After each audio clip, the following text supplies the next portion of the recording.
Maithili express की शानदार प्रस्तुति।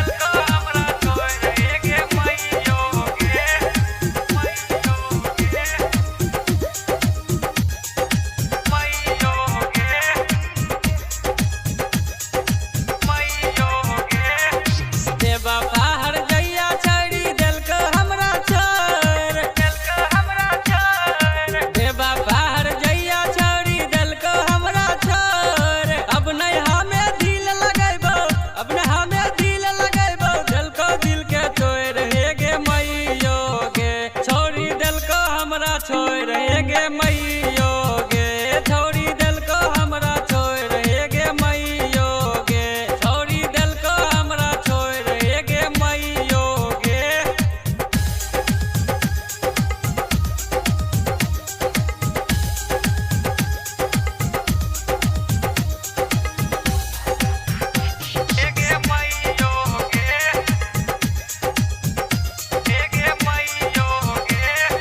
धक धड़कत रहो दिलवा बारी जोर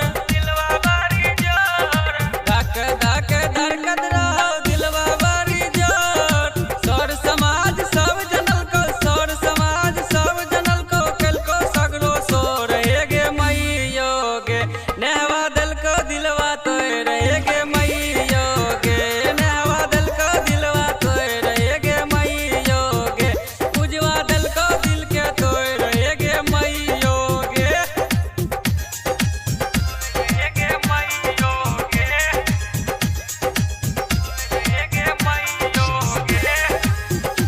मैथिली एक्सप्रेस की शानदार प्रस्तुति। रटराला बेला जानत रहो छोड़ी के गई चाल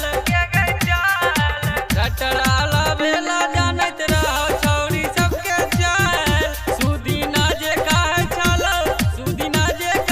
चलो जयबा हमें मोय रहे गे मैयो गे लवली दिल को दिल के तोड़ रहे गे मैयो गे लवली दिल को दिल के तोड़ रहे गे मैयो गे नेहवा दिल को दिल के तोड़ रहे गे मैयो गे पगली दिल को दिल के तोड़ रहे गे मैयो गे